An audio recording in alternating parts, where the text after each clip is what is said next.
ETAutoEVC Conclave 2023, and we have in discussion with us Mr. Anil Srivastava, Professor of Energy Policy and Environment Solutions at IIT Kanpur. Welcome to the show, sir. Thank you. So we know that you also served as a principal advisor at the government's think tank body ETI. So with keeping in mind your academic as well as the government experience, just want to understand because at that time you were also involved in the framing of the green policy. So from that time to right now, when you have very good, I mean not very good but very decent numbers in the EV industry for 2 years and 3 years. So how have you seen the industry change? Probably what were the challenges at that time and how has it sorted now, or if it has been sorted? The challenge at that point of time was to convince all the stakeholders for the adoption of clean energy mobility. That is, whether the battery operated or other energy sources operated. So we have crossed that threshold to my understanding, and we started this narrative in NITI Aayog in 2017, around 2017. And then we had organized the MOVE Summit in 2018, which was very strongly supported by the Prime Minister. And then from there onward it has taken off.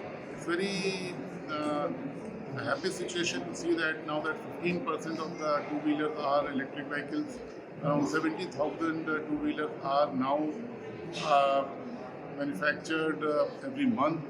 So, and these figures are more than what was expected and what is expected, what was projected by the other think tanks like Bloomberg Energy System or Morgan Stanley or ISA or any other organization.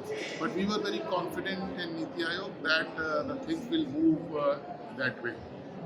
And it's very heartening to see that the challenges which we were finding at that point of time have been overcome. The industry has also come forward. They have also followed the proactive approach of the Government of India, and now we are in a very happy situation where things are moving forward, and shortly I am very sure that the passengers, four-wheeler passenger vehicle segment will also adopt to the electrification, and they will also be moving forward in greater numbers. So we have seen that the FAME 2 policy is so we also saw in the morning one of the manufacturers today at the so the industry, they wanted that the FAME 2 policy can be extended further. So do you think that is needed by the industry, or that should come up, or probably something like a FAME 3 policy should come up? What is your thought? There are options. FAME 2 can be extended in its whatever way it is right now, or a new policy can be floated. The government will be taking the decision at an appropriate time, I believe. But industry should also come out of the subsidy syndrome, and only then it will become globally competitive and will be able to match the competition from the other major manufacturers. Subsidies certainly give the support for the adoption and for the Indian buyers or the Indian passenger to move forward. But to my understanding, we are crossing that stage, and we have crossed that stage. And the Indian industry should also follow the localization targets given to them as the phased manufacturing program, the PMP, which has associated with the FAME scheme. Along with that, I would suggest that the industry or the OEMs and the manufacturers should come out of and try to come out of this subsidy mindset, and should try to be independent, should be competitive even without subsidy. So talking about the EV industry, we are talking like the two-wheelers and three-wheelers are so passenger vehicles, but what is your vision? How do you see that going, and when can the electric passenger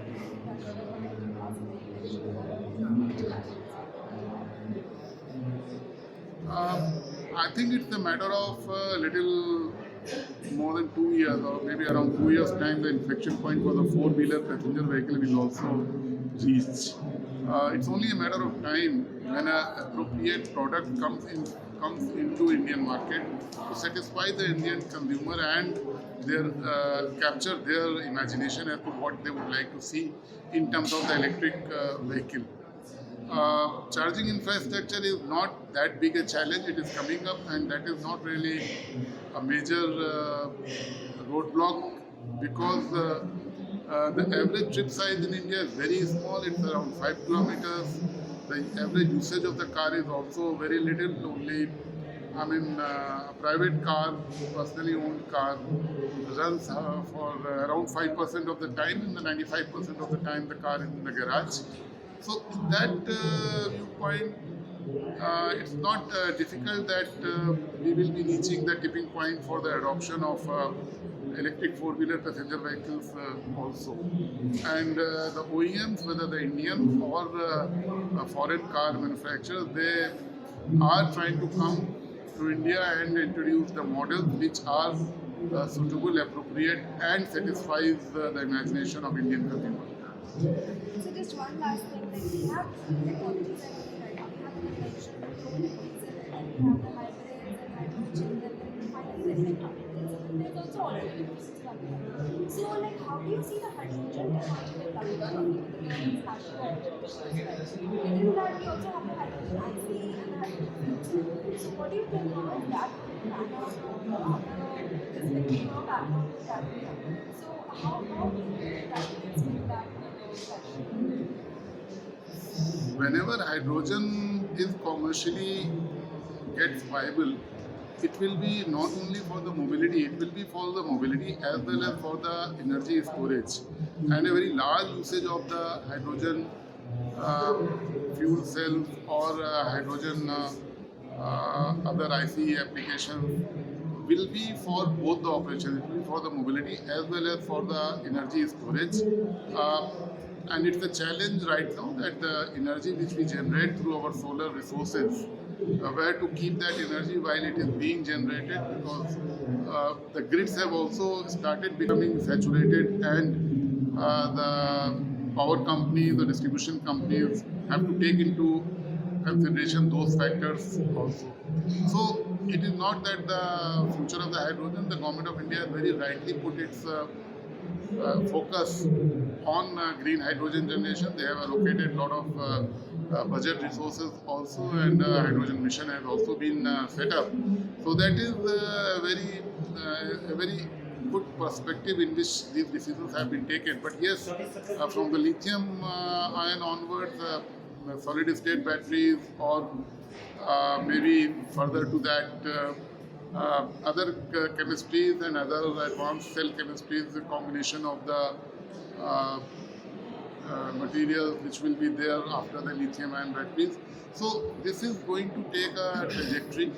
Yes, and finally it is as it is being said that it will stabilize or it will reach to the adoption of hydrogen as a source of energy, which will truly be the green, and which will truly be location independent or location neutral source of energy for our green energy for mobility as well as for the energy storage.